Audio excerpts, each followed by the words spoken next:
Dari halaman 97. Itulah yang berlaku apabila ibu kepada Iqbal dirawat oleh seorang pakar membantu keluarga ini. Iqbal menceritakan, setelah kejadian yang menakutkan berlaku dalam rumah, hampir setiap hari selepas waktu maghrib, ibunya akan bertukar menjadi sesuatu yang beliau tidak kenali. Ibunya akan duduk di atas katil bermain dengan rambut, dan bukan seperti ibu yang dia kenal. Iqbal menceritakan pengalaman beliau. Kisah ini berlaku pada suatu hari apabila Iqbal menceritakan ibunya mengatakan pada beliau, "Iqbal, Mak nak cakap sikit boleh tak?" "Apa dia, Mak?" "Semalam bila Mak telah tidur, dekat atas katil belakang Mak ada orang." "Astagfirullahaladzim. Orang apa, Mak?" "Tak tahu, Iqbal. Mak toleh Mak nampak ada perempuan rambut panjang baru." "Tak apa, Mak. Mak bersabar. Kalau Mak takut juga, malam ni Mak tidur bilik Iqbal. Biar Iqbal tidur di ruang tamu je, ya?" "Yalah, Puan. Terima kasih." Rakan dengar ya, Mak kepada Iqbal telah pun tidur sementara dalam bilik anaknya, dan Iqbal tidur di ruang tamu. Katanya, "Saya takut Kisi sebenarnya. Takut nak tidur bilik mak saya atas pengalaman yang dia alami setelah malam itulah." Malam berikutnya merupakan hari Khamis malam Jumaat selepas waktu maghrib. Saya dah solat. Saya tengok mak saya masih lagi duduk di atas katil. Saya pun bertanya pada mak saya, "Mak, dah maghrib ni, tak nak solat dia?" Dia diam. Dia duduk dan tidak melayani sebarang pertanyaan saya. Mak, dah maghrib ni." Bila saya menghampiri dekat, saya lihat keadaan mak saya Kisi seperti sesuatu yang tidak kenal dengan beliau. Mak, saya sentuh tangan mak saya. Dia toleh dan marah saya. "Kau diam. Aku tak nak sembahyang. Kau diam." "Aku tak nak sembahyang."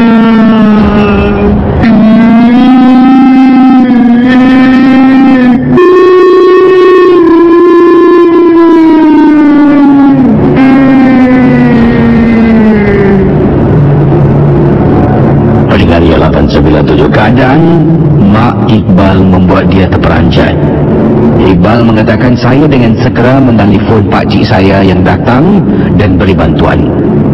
Pakcik saya telah pun mengatakan supaya menghubungi temannya untuk memberi bantuan kepada mak saya. Beberapa kali pakar datang, berbual, bertutur dengan mak, tapi mak tidak indahkan segala perintah arahan pakar tersebut, seolah-olah berdegil. Dan Kisi sampai sekarang masih mak saya dirawati oleh pakar tersebut. Mak saya tidak boleh duduk seorang diri dan termenung.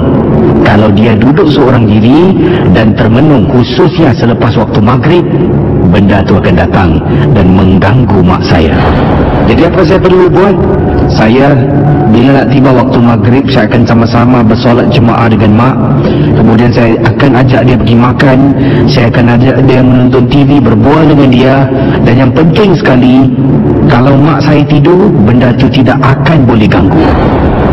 Bila mak saya sedar, dia termenung, mak akan terkena rasukan. Jadi nasihat pakar, berilah mak saya peluang dengan aktiviti-aktiviti dalam rumah dilakukan bersama dengan saya. Kalau tidak, ada baiknya mak saya tidur, katanya Iqbal. Itu adalah dikatakan di sini, merupakan nasihat yang diberikan oleh pakar law. Di sini ada kiriman SMS yang ringkas ingin saya sempurnakan, dikirimkan kepada saya daripada Ridwan KC. Assalamualaikum. Waalaikumsalam. Boleh tak tanya kepada pendengar-pendengar di Kelab Kelakar Seram, saya akan masuk Facebook dan juga tengok dalam perjalanan masa tu hujan lebat sangatlah. Jadi kami berada di simpang 4 kawasan trafik dan lampu bertukar menjadi merah. Saya berhenti kenderaan dan hujan memang lebat sangat-sangat. Apabila isteri saya pusing ke belakang sedang berbual dengan anak-anak saya dan dapat lihat anak saya ni tiba-tiba takut dan terus terekam ke hadapan. Isteri tersentak, saya pun terperanjat. Bila tanya kenapa, anak saya yang berusia 7 tahun mengatakan dia tunjuk dekat tingkap, katanya ada orang dekat tingkap muka seram. Jadi saya pun tengok, saya sampai toleh ke belakang, isteri saya pun tengok, tak nampak apa-apa pun Casey. Dan Casey, selepas kejadian itu, wajah yang sama mengikut apa yang diceritakan, saya rasa ini benda yang sama sekarang ini ada di tingkap di luar rumah kami. Jadi setiap kali kalau anak pandang tingkap, dia akan ternampak wajah yang menakutkan itu. Malah sekarang rumah kami dah dipasang langsi dan anak berasa lebih katanya lebih berani, dan dapur pun dipasang langsi untuk mengelakkan daripada anak rasa takut. Jadi mungkin boleh minta pendapat pandangan para pendengar Ria, sebenarnya apakah gangguan yang dialami oleh anak saya. Sedangkan bila dia kata ternampak sesuatu, saya dengan isteri pandang juga lama, tapi yang dinampak oleh anak saya tidak kelihatan oleh saya dan juga isteri. Terima kasih Casey. Rakan MG12, di sini ada pengalaman daripada seorang pendengar yang berkongsi, dan kisah ini berlaku di sebuah kawasan perumahan di Tanglin Hall, dan kisah dikongsi bersama oleh seorang pendengar yang bernama Zam berkongsi peristiwa ini. Katanya Zam, pengalaman ini berlaku sekitar tahun 90-an Casey. Jadi Zam menceritakan waktu itu saya bertugas berniaga di salah sebuah pusat makanan di kawasan Tanglin Hall. Jadi sebenarnya ada seorang pakcik ni, dia memang tak begitu campur dengan orang. Pada petang-petang hari ataupun malam hari akan kelihatan dia jalan seorang diri. Tapi cara dia berjalan ni agak lain sedikit. Kedua-dua belah tangan kiri dan kanan diletakkan di belakang badannya. Kemudian dia jalan, dia bungkuk sedikit. Dia akan ke hulu, ke hilir dalam keadaan yang saya sebutkan tadi. Jadi ada bayangkan, pakcik yang dikenali sebagai seorang pakcik lah yang tinggal di Tanglin Hall ini pada tahun 90-an, kalau berjalan, kalau Zam nampak, dia akan letak tangan kiri dan kanan di belakangnya dan dia akan jalan membungkuk sedikit ke hulu ke hilir dekat kawasan itu. Sampai kepada satu hari, seorang rakan yang juga berniaga di tempat yang sama menceritakan, kau tahu tak, pakcik yang selalu kita nampak yang berjalan tangan kat belakang, dia sebenarnya mendukung sesuatu. Jadi bayangkan pendengar Ria 897, mengikut kisah yang dikirimkan lah pakcik itu sebenarnya sedang mendukung sesuatu. Jadi diteruskan pengalaman dan Zam, kawan rakan saya Casey, katanya Zam telah pun memberitahu saya, kalau kau nak nampak dan nak tahu sebenarnya dia dukung atau tidak, kau cuba taburkan sesuatu tempat yang dia selalu suka jalan. Jadi sebenarnya yang dia suruh saya taburkan adalah garam kasar, dan garam kasar itu ditaburkan tempat pakcik yang suka lalu lalang ni, pendengar Ria 897. Jadi saya pun tanya, kau nak buat apa? Tak ada, kau cuba tabur je. Kalau dia tak nak langkah, maknanya dia ada bawa sesuatu. Kalau orang biasa akan tak kisah untuk langkah garam kasar tu. Pendengar Ria 897, saya pun entah macam mana tidak berfikir panjang. Beberapa hari kemudian, kawan saya lah kata, ni aku bawa garam kasar, katanya. Engkau cuba tabur tempat pakcik ni suka lalu. Jadi saya pun ke depan, tengok kiri kanan, tengok pakcik tu ada tak. Pakcik tu belum sampai, dan waktu itu sekitar pukul 9 lebih malam. Saya mula tabur garam tersebut, dan dah tabur, saya dengan segera balik ke kedai dan nantikan kehadiran pakcik. Dari jam 9, jam 10, jam 11 lebih dah nak tutup kedai Casey, masih tak nampak batang hidung pakcik itu. Jadi kami, saya dan teman akhirnya terpaksa tutup kedai, dah bersih, dah cuci pinggan mangkuk, dah nak tutup kedai Casey, kawan saya, Zam, belakang. Saya tulis pakcik itu sedang jalan. Pendengar Ria 897, Sekarang ini kawasan tu dah tak ramai orang. Ada jugalah beberapa katanya pelanggan sedang duduk minum air, sedang berbual, tapi jauh daripada gerai kami. Dan pakcik tu berjalan sampai di hadapan tempat taburan garam kasar. Dia berhenti. Kawan saya terus berbisik, "Aku dah cakap dengan kau, dia bawa barang." Dengar ya, bila saya tulis sekali lagi, pakcik tu sedang tengok saya dan merenung ke arah saya dengan mata yang tajam. Ya Allah, Kisi, saya punyalah takut. Pakcik tu tengok aku lah, dia tahulah. Buat bodoh. Beberapa saat kemudian saya tulis lagi, pakcik tu dah jalan. Kisi, dah jauh daripada mana kami lihat. Saya dah takut. Setelah kejadian malam itu, bayangkan pendengar Ria 897 katanya Syam, setelah kejadian malam tersebut, saya terkena gangguan. Bila saya balik daripada tempat gerai saya, katanya Syam, saya rasakan seperti ada sesuatu ikut saya dari belakang. Setiap kali berjalan akan dengar telapak kaki dan akan dengar suara orang memanggil saya, Syam. Rakan pendengar Ria 897, saat itulah saya tahu yang saya dah terkena gangguan dihantar oleh pakcik itu. Saya berasa kesal dan menyesal, dan akhirnya saya buat sesuatu langkah yang bold ataupun langkah yang boleh dikatakan beranilah. Saya berjumpa dengan pakcik itu secara peribadi dan saya katakan, "Pakcik, saya mohon maaf kalau sebelum ni saya ada menyakiti, saya ada buat pakcik susah. Tolong maafkan saya, pakcik, tolonglah." Dan Kisi, selepas saya minta maaf, dah tak ada lagi gangguan bila saya balik dari berniaga. Saya rasa kesal kerana saya ikut kata teman saya.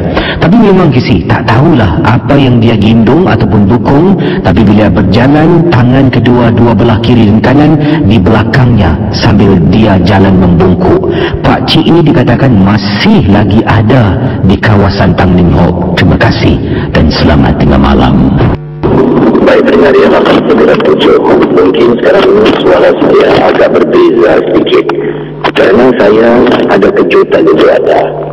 Saya sekarang ini pendengar yang berada dalam kenderaan dan dalam perjalanan menuju ke arah satu destinasi di mana saya akan menyampaikan sebuah kisah di destinasi ini. Ini atas kiriman email yang saya terima datangnya dari pada seorang pendengar yang menceritakan tentang tempat ini. Jadi malam ni, misteri jam 12, untuk seketika akan saya berada di luar kawasan Konti, jauh dari Konti, mana saya akan bacakan kisah ini dan anda doakan semoga semua berjalan dengan lancar. Jadi saya mohon maaf, saya akan kembali beberapa minit kemudian. Kita akan nikmati mungkin sebuah lagi lagu, dan selepas ini Misteri Jam 12 akan diteruskan dengan pengalaman anda bersama saya Casey di luar Konti. Kita kembali ke studio. Terima kasih. Balik para pendengar 897, saya sekarang ini berada di luar kawasan Mediacorp. Sebenarnya saya dalam perjalanan menuju ke arah salah sebuah kawasan yang di mana cerita ini disampaikan, malam ini disampaikan yang berlaku di kawasan ini. Saya mau beritahu anda lebih lanjut tentang kisah yang dikongsi sama ini. Sama ada benar atau tidak, MG12 hanya satu hiburan. Sementara saya sedang jalan masuk ke dalam kawasan ini, memang jauh. Saya akan jawab panggilan dahulu.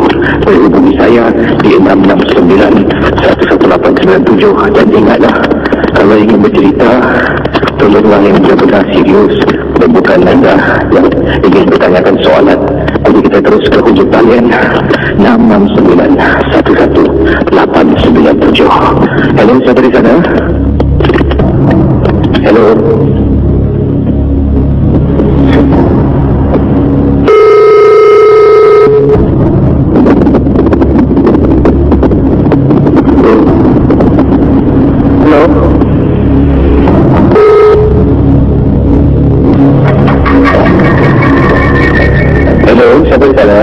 Hello, Assalamualaikum. Waalaikumsalam. Siapa minta kami? Ini saya Amin daripada Bombay ya. Amin ya. Okey, Amin boleh teruskan kisah anda sementara saya berjalan menuju ke tempat ni. Silakan Amin. Okey, terima kasih. Cerita saya ni tak berapa seram saya lah, tapi cuma terpulang kepada para pendengar. Okey, di tahun 2011 dan musim apa tu yang guntur tu, bulan minggu, saya pun dengan berbasikal saya teruslah ke destinasi saya. Saya itu di mana? Di sebelahan dan menghadap apa tu,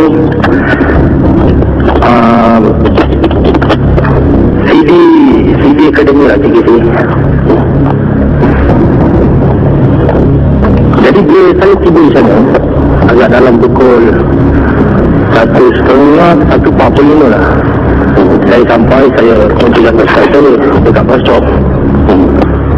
Niat di dalam hati, ini satu biji aku buka lah, aku nak makan lah, nanti bawa balik untuk isi anak-anak je. Jadi saya pun terus melangkah masuk ke dalam dengan memberi salam dulu, saya Al-Fatihah sekali, saya masuk menuju ke dalam. Saya jalan masuk ke dalam, tunggu sekejap di sebelah depan, tidak ada yang dulu dalam 15 minit 20 minit. Saya terus masuk ke sebelah belakang, sebelah dalam. Bila jalan sekali saya terima beliau, alhamdulillah lah dalam hati kan. Apalagi saya pun membuka lampu slow saya slow lah, slow ada satu biji gitu. Saya buka saya ngebek dengan pisau putih agak tebal sikit untuk khas untuk buka durian. Saya buka, kali bila saya buka, apa yang terjadi? Dalam dua durian tu video ada, tapi video tak ada tau video ni. Lepas satu ulas saya tanggalkan ni tupai, tapi bila sambil buka lagi satu ulas tu, kalau tupai mesti ada lubang. Kenapa tak ada lubang tak? Saya tak dengar apa-apa lah. Saya pada satu ulas tambah satu biji saya kopi, semua tengah biji macam selesai saya makan, tapi isinya tak ada tau. Saya pun dah seram.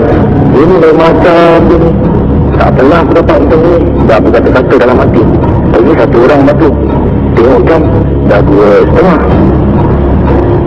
Saya pun macam tak serap hati. Saya nak patah balik. Bila saya nak patah balik, jadi saya ingatkan ada orang, kalau ada orang masuk mesti orang suruh menyalakan lampu slow tu, nampak dia punya cahaya je lah. Tapi tak ada apa-apa. Saya pun ingat mungkin itu apa ranting-ranting yang ada atas pokok jatuh. Saya bertapak lagi 3 kali tapak, tengok tak ada lagi. Tengok tak ada lampu slow. Pasal sebelum saya tengok tu, saya sudah dengar lagi apa tu macam orang pijak. Tengok tak ada lampu dulu. Saya pun berhenti sekejap. Saya pasang satu rokok. Saya isap rokok. Agak dalam 10 minit saya nak teruskan perjalanan saya ni, nak keluar balik lah. Kalau nak terus balik lah, tak sabati. Dah kali itu tiba-tiba itu apa, satu macam bau sudah keluar lah. Bukan bau busuk ke, bau satu macam ni bau lagi.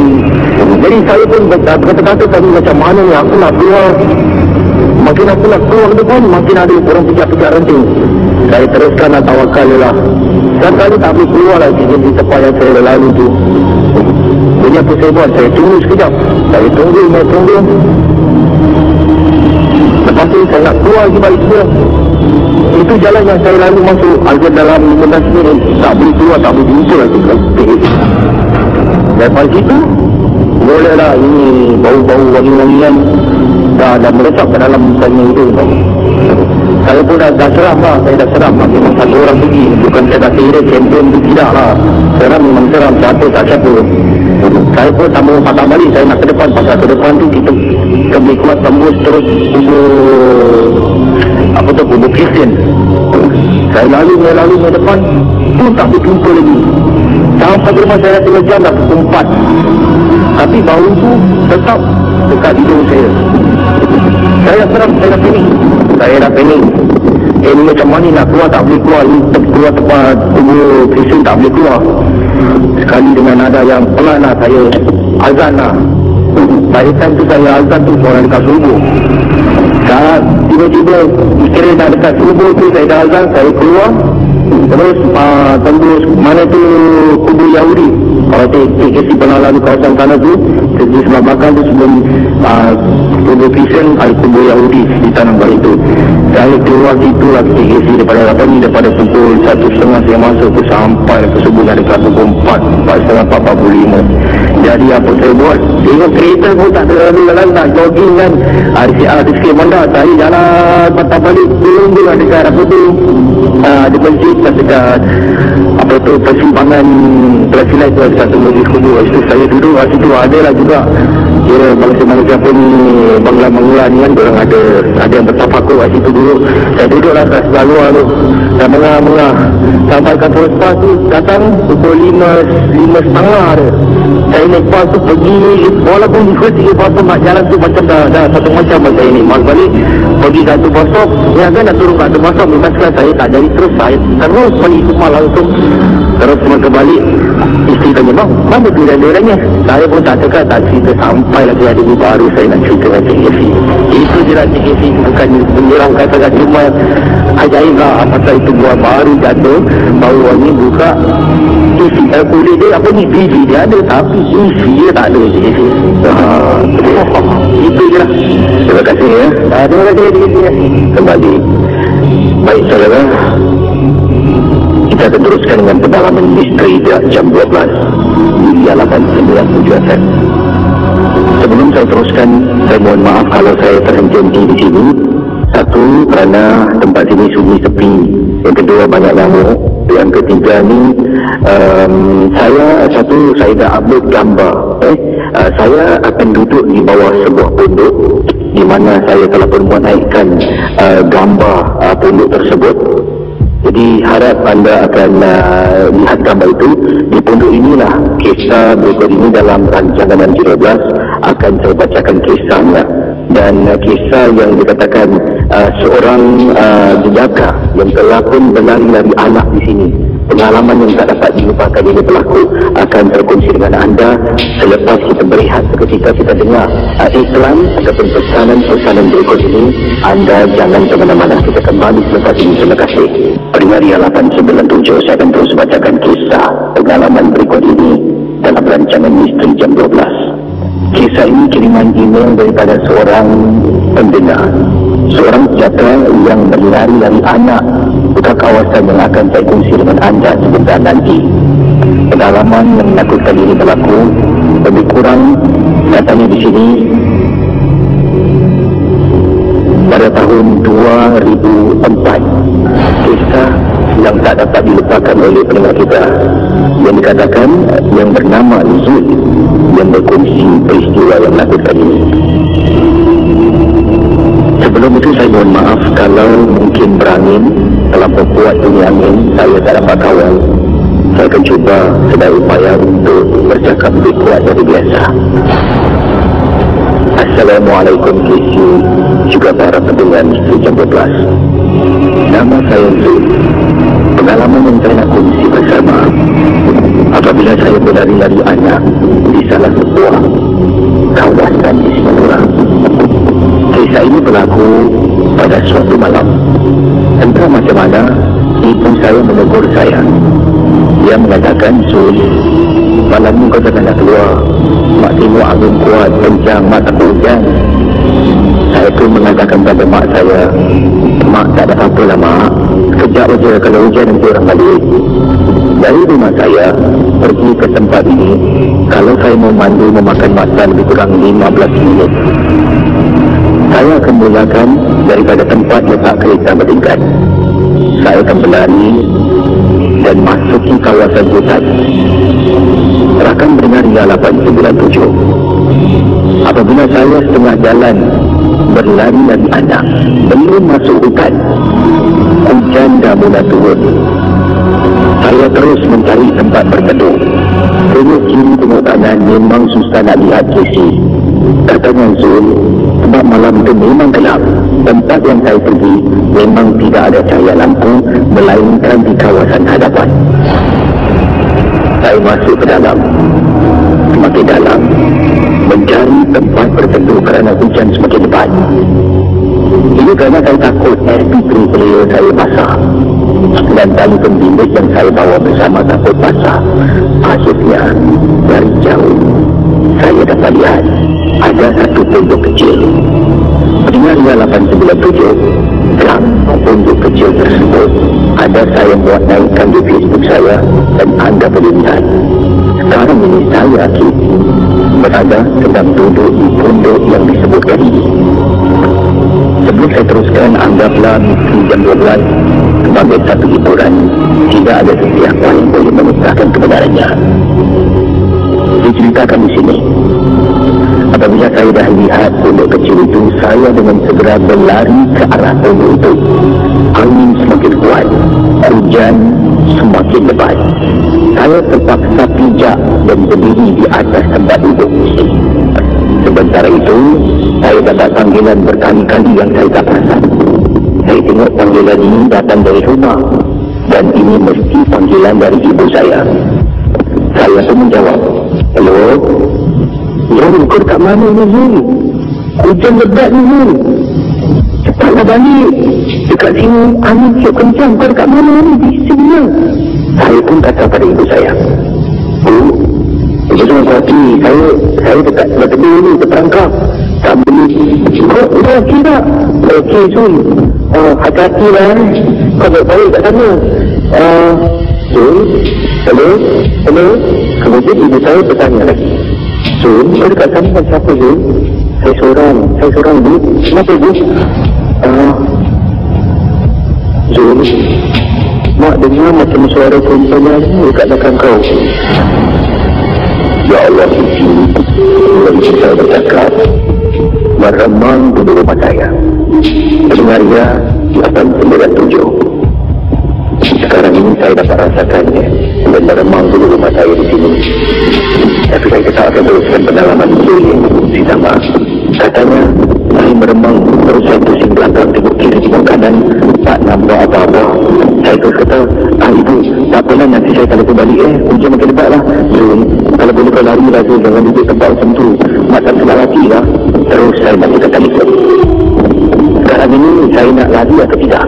Hujan dah makin lebat. Saya pula dah tak boleh nampak. Sebab kalau salah langkah, kaki saya termasuk lubang terselip. Tak harus belakang saya gelap kiri. Belakang pendengar yang 897, saya cuba duduk. Kemudian dari jauh saya nampak seperti ada orang sedang berjalan dalam gelap. Saya tenung, saya renung. Hujan lebat. Kenapa orang ini berlari? Kenapa orang ini tidak berlari? Sedangkan saya di sini sedang mencari tempat redup untuk supaya saya tidak basah, katanya Zul. Bila saya tenung dan renung, alangkah terperanjatnya kisi, saya nampak ada seorang perempuan sedang jalan dalam hujan. Yang memerhatikan saya, hujan selebat-lebatnya, saya yang di bawah pondok basah sedikit. Dari jalan satu sudut, dia berhenti dan berdiri di satu tempat di mana saya dapat lihat dia berdiri tegak dan sedang memerhatikan saya. Pendengar yang 897, cuba anda bayangkan perasaan saya, kata Zul. Saya dah tak tahu nak buat apa. Saya lari, basah-basahlah handphone aku. Saya lari minang tukang, tinggalkan kawasan yang disebutkan. Rakan-rakan yang 13, Zul meneruskan larian beliau sampai ke tempat letak kereta bertingkat. Bayangkan, dia fikirkan yang dia dah selamat. Bila sampai di kenderaannya, saya keluarkan tuala di belakang. Sebelum masuk kereta, saya lap badan saya lap seluar supaya tempat duduk tidak basah. Sejak saya lap, saya terperasan di tempat duduk belakang kenderaan seperti ada orang sedang duduk. Astagfirullahaladzim, saya istighfar. Saya kuatkan semangat, masuk kereta, tangan capai sini surah-surah, masuk dan putarkan sini tersebut dan turunkan ke 4 tingkat kereta saya. Sambil saya keluar dari kapak. Bila sampai dekat penghujung kapak, saya naikkan balik tingkat saya kerana hujan lebat. Serahkan dengar ialah 97. Dalam perjalanan pulang ke rumah, meremang di rumah saya. Bila sampai dekat rumah, ibu saya tidak benar saya masuk ke dalam. Saya duduk luar kejap. Ibu saya ambil air zam-zam yang beliau dapat daripada kakaknya yang telah pun menunaikan ibadah umrah. Ia suruh saya sapu muka dan minum air itu. Barulah saya masuk ke dalam. Ibu dapat rasakan seperti ada sesuatu di luar rumah. Tapi bersyukurlah, kata Zul, benda itu cuma berlega-lega untuk satu malam saja. Silakan dengar ialah 97. Itulah kisah pengalaman berkenaan dengan sebuah pondok yang diceritakan oleh Zul, bertempat di kawasan. Akan saya beritahu anda sebentar nanti. Tapi sekarang ini saya berada di pondok ini. Saya akan jawab satu lagi pemanggil dan saya akan teruskan dengan satu lagi kisah selepas ini.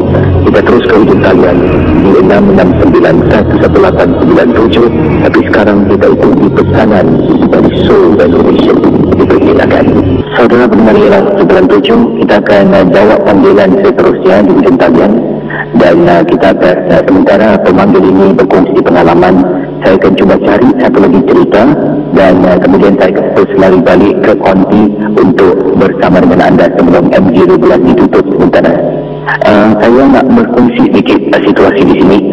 Mungkin saya tak dapat dengar apa yang anda dengar, tapi sini agak berangin, ya, baru sebut sini agak berangin dan bunyi cingkrik memang kuat dan kawasan pondok ini memang cukup menyegarkan. Jadi apa pun jua, misteri jam 12 memangnya hanya satu hiburan. Tujuan saya keluar ni bukan nak cari apa, cuma nak bercerita dengan situasi yang berdebalah, selalunya dalam konti. Dan kadang-kadang ni kalau selalu makan nasi ambeng, hari ini kita makan nasi biryani dam pula lah, ya, berada di luar konti, memang seram. Tapi ini semua sekadar hiburan saja. Kita jawab panggilan di ujung talian di 669-11897. Hello, siapa di sana? Hello, Assalamualaikum. Waalaikumsalam, siapa tu? Selamat saya Kak Ros. Kak Ros, dari mana Kak Ros? Kak Ros daripada Masrin. Okey Kak Ros, ada pengalaman, silakan Kak Ros. Ada kisah apa? Baik, saya siap. Ni nak kisahkan pada orang yang terlampau kejam pada buat dengan datuk saya. Jadi saya orang Jawa, jadi saya panggil datuk saya dengan nyai saya, saya panggil nyai dengan yai lah. Kisah ni begini kisah, ini pun dah terlalu lama lah kisah ni, tapi kisah ni menyayatkan hati kalau ingat-ingatkan datuk saya. Kisah ni pada itu masa hari raya. Hari raya tu selalu datuk saya kalau pagi raya memang pergi semayang raya lah kisah. Tapi hari tu sampai lain saya cakap dengan saya, masa tu umur saya 16 tahun, saya belum berumah tangga lagi lah. Jadi yang saya cakap dengan saya, Ros, pergi panggil yai kau, dah pukul berapa ni, tak pergi semayang ke? Ada saya pun kejut yai saya, kejut yai saya tak nak bangun. Ada saya cakap dengan yai saya lagi, saya cakap yai tak nak bangun lah. Saya cakap, ada yai saya cakap, kenapa yai kau hari ni tak pernah tu macam ini, tapi kenapa hari ni macam susana nak bangun pergi semayang raya? Cakap itu. Ada saya cakap, agak yai tak sihat kan yai? Saya cakap, tak ada lah, yai kau dah pergi semalam macam temenung sana, temenung sini. Yai pun dah perhatikan yai kau macam ada perkara yang tak menyenangkan hati dia, tak tahu kenapa lah. Yai cakap, yai berbual dengan dia pun dia diam, tak banyak berbual. Lepas yai saya berbual dengan saya macam itu. Habis yai saya cakap, okey, apa ni Ros, kau pergi panggil lagi sekali yai kau. Habis saya pun pergi panggil lagi yai saya, yai saya tak nak pergi. Lepas tu dia bangun, habis saya pun dah kusukkan baju dia, dah kusukkan kain dia kalau yang dia nak pergi semayang raya tu, dia tak nak pergi kecil. Habis kata, yang saya cakap, dia suami isteri kan, dia panggil bapak, yai saya dia panggil bapak lah. Pak kenapa Pak tak nak pergi semayang raya ni hari, kata dia. Habis saya pun cakap dengan yai saya, yai jangan marah-marah yai lah. Saya cakap, tak lah yai kau nyari kenapa, saya pergi raya, semayang raya pun tak nak. Yai berbual dengan bapak yai kau pun diam aja, kenapa sih nyari, kata. Habis saya diam je. Jadi masa tu yang saya tengah goreng ayam lah kecil pagi raya kan. Habis lepas goreng ayam, lepas saya cakap dengan nenek saya, sini hari aku tak nak pergi semayang lah, badan aku tak sedap lah. Dia bersuara macam gitu kecil. Adik kata nenek saya, okey lah kalau kau tak nak pergi semayang lagi sudah, kalau nak sarapan. Ni aku dah bikin sarapan ni, kata dah siap semua tu. Adik kata gaya saya tak nak sarapan apa-apa lah, aku nak ketupat sama ayam goreng aja. Adik kata gaya saya suka sambal sate kecil. Kecil sekali kata saya, habis bila lauk pun tak nak makan. Tak nak lah, aku nak ayam goreng sama ketupat je. Habis saya pun ambilkan lah satu pinggan kasih saya. Habis tu yang saya tak dapat lupakan kecil sampai sekarang. Guys, saya tengah makan kecil, mungkin dalam 3 suap ke 2 suap gitu. Saya macam mulut dia macam terkedam kecil, macam terdiam gitu. Habis lepas tu terus dia kepala ni dah tukar kerusi dekat ini kat meja. Habis nenek saya pun cakap, Pak kenapa? Habis saya cakap dengan nenek saya lah, saya cakap, nenek, yang ini pingsan lah. Saya cakap itu. Pingsan tu. Habis nenek saya panggil, kira kan dekat dengan rumah mak saya tu, rumah awak saya lah. Dia panggil awak saya, cakap, awak tengok, Yai lah, Yai kenapa? Habis kira kan awak saya tu, kira kan anak yang berkata pada Yai saya lah. Habis tu nenek saya pun dah angkat kepala Yai saya, terus kat ibu dia. Lepas tu dia nangis. Saya cakap, bangun tu. Habis Yai saya macam diamkan diri ke sini. Lepas tu mulut dia semua kobol-bol ke sini. Mulut Yai saya kobol macam bersabu tu keluar. Habis itu pun telefon saya telefon saudara pada mak saya kan, pada bapak saya semua. Lepas tu ada pun datang itu pagi raya kecil. Lepas tu panggil anak dia lelaki yang tua tu datang tu, anak dia sampai tu kat rumah nenek saya. Terus saya habiskan umbusan apa harga lahir kecil. Itu yang saya tak dapat lupakan. Lepas tu masa lepas 1 jam gitu kan, dah ditaruh kat depan lah, macam dekat kita punya beranda gitu kan. Kita dulu rumah kampung kan kecil, dekat bandar kita kecil. Jadi panggil orang yang mandikan mayat kecil. Lepas tu saya tak pernah jumpa kecil semua hidup saya macam itu. Yang saya separuh ni kecil, macam digaris kecil, separuh hitam, separuh barang yang saya biasa, angus separuh kecil. Lepas tu saya pun ambil konsentrasi sambil buka nak tengok yang saya kan, sambil semua macam mengucap lah, cakap astagfirullahaladzim, kenapa macam ini. Jadi yang hangus tu kecil, saya yang hangus tu, badan saya yang hangus tu sejuk, yang biasa tu panas kecil. Tak pernah sampai orang yang mandikan yang saya tu sambil dia duduk, sambil dia cakap astagfirullahaladzim. Semua hidup saya mandikan orang meninggal, saya tak pernah jumpa macam ini. Rupanya yang saya tu kecil disihir orang sih. Sebab tu yang saya dulu kerja PUB. Dia kerja PUB, yang saya dia tak pernah berjemput kerja. Jadi dia naik pangkat. Jadi orang yang kawan dia baik ni kecil macam geram lah, macam cemburu tengok yang saya tak tahu macam naik pangkat kan. Memang yang saya kalau kerja memang tak pernah suka macam-macam lah. Dia kerja bagus. Jadi meninggal yang saya tu kecil, orang yang merawat pun sampai macam terperanjat tau. Tak pernah pun.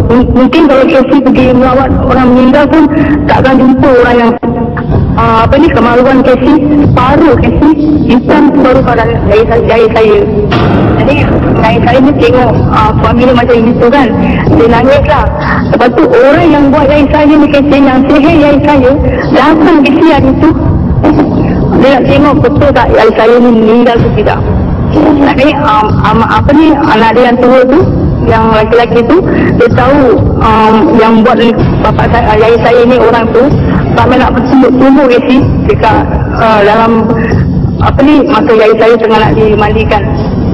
Tapi orang pisahkan atas kaki, orang berkatakan dia nak buat macam ini dengan jari kau, biarkan Tuhan aja yang balas. Itu Tuhan aja yang balas itu. Jadi sampai dia sujud dengan kaki, kirakan kaki wak saya, minta maaf apa yang dia dah buat dengan kaki saya, sampai hancur muka ni kecil, dia tumbuk dengan wak saya lah. Baru dia mengaku, dia kata, aku kata awak saya, kenapa kau buat gini dengan bapak aku? Dia kata, sebab aku cemburu, bapak kau tak tahu naik pangkat. Aku yang masuk kerja lama, tak naik pangkat. Bapak kau kerja baru, naik pangkat. Tapi kata awak saya, itu kelebihan orang. Kau tak boleh cemburu. Tapi kalau kau nak buat bapak aku macam ini, aku buat bapak kau macam ini, kau nak tak? Tapi aku tak ada buat macam ini. Aku tak suka nak balas-balas. Setiap Tuhan aja yang balas kau. Tak macam itu dengan awak saya lah kasi. Saya sampai sekarang, kalau orang meninggal kan, saya tengok semua macam tak ada macam yang lain saya lah. Tapi yang lain sampai hati orang buat yang lain saya macam gitu kasi. Yang saya kirakan meninggalnya tu sihir orang lah. Habis lepas tu sampai yang saya macam rindu lah dengan suami dia kan. Jadi satu hari kasi saya tunggu yang saya dekat selalu kita macam rumah beranda tu ada tepi longkang sikit tau. Kita tunggu kat situ. Yang saya sampai mak saya marah mak saya lah, yang saya lah kira marah mak dia lah. Mak dah mak balik, dah maghrib, bapak dah tak ada lagi. Sebab itu dengan mak saya, dengan yang saya lah, yang saya marah mak saya. Dia cakap, bukan suka bapak kau mati. Bapak kau lagi hidup tau, bapak kau belum balik kerja. Tapi cakap macam itu. Habis anak-anak itu cakap, mak, bapak dah tak ada, mak, bapak dah tak ada. Habis yang saya balik je, dekat atas satu yang apa ni, arwah yang saya tu, dia ambil baju dia, ambil kain dia, apa semua, kesi dia buat selimut, buat peluk tu. Untuk bagi kesi, semua dia buat gitu lagi. Dia tunggu lagi dekat masuk lagi kesi, tunggu yang saya balik. Dia tahu yang saya balik pukul 6.30 petang kan, dia balik sampai pukul 8 malam kesi, dia tunggu dekat tengah tempat yang saya balik tu, jalan situ. Lepas tu yang saya dah sampai 7 hari kesi, yang saya ikut belakang. Yang saya meninggal kesi, dia terlalu rindu dengan suami dia. Sebab apa? Suami dia meninggal tak sakit kan. Jadi mesti itulah kesi, arwahnya yang saya tak ada siapa kalau kita kerja ni ada kelebihan, ada naik pangkat ke apa, janganlah betul-betul hati, janganlah sampai nak berdendam-dendam sampai macam gini, sampai bersihkan orang. Itu rezeki orang masing-masing, semua Tuhan yang kasih. Kalau kita nak rasa kelebihan atau nak kemewahan, kita mesti buat sendiri. Jangan nak berdiri hati sampai nak sihirkan orang. Ini nasi orang kan kecil, tak baik kan macam itu. Sebab kita ikut di dunia ni bukan lama kecil. Kita sementara dekat dunia kan. Jadi janganlah rasa hati tu cemburu macam itu sampai kejam buat yang saya macam itu. Inilah kisah saya kecil, kisah Kak Ros. Jadi saya beri nasihat pada siapa-siapa lah, kalau kerja dengan sambung baik, janganlah sampai macam ini. Macam anak saudara saya pun sama kecil, sampai dia nak jadi assistant manager, sampai orang pun hati, sampai orang buat lebusung kecil. Anak saudara saya, padahal dia kerja bagus, tapi orang hati. Tapi yang buat dia pun bukan orang lain, dalam satu kerja juga. Lama-lama dapat tahu siapa yang kerja. Kan tak baik kecil macam itu. Dia anak 3, ada suami, lepas tu sampai rumah tangga dia berat-beranda kerana orang buat dia macam itu. Terus yang usung kecil, tak boleh buat kerja, tak boleh apa. Tapi keluar masuk ICU sampai sekolah Alhamdulillah. Kira kan ada orang yang tolong pasaat, yang tolong dia panggil pasaat, yang tolong anak saudara saya. Sampai sekarang anak saya dah boleh kerja balik, tapi agak kuruslah sedikit, tak seperti dulu. Jadi saya mohonlah dengan tak lain, siapa-siapa yang ada kawan-kawan kerja ni yang naik pangkat siapa, janganlah itu hati. Itu tak baik kesi, orang hidup nasi kan, kita hidup takkan lama kesi. Orang yang hidup semua akan mati. Jadi janganlah rasa cemburu, iri hati pada orang-orang yang naik pangkat ke apa. Kita kumpulan ni kita berdoa, bersyukur, alhamdulillah ada orang kerja ada kelebihan masing-masing. Betul tak kesi? Inilah cerita saya kesi. Daripada saya kesi. Assalamualaikum. Salam. Saudara, kita akan kembali selepas iklan berikut ini. Saya akan baca satu kisah yang ringkas, tak panjang kisah ini. Saya memang pilih kisah yang pendek saja. Saya akan kembali dan kemudian saya akan balik ke konti. Kita jumpa anda dalam masa beberapa saat. Terima kasih. Oh iya, tak di radio 7 FM.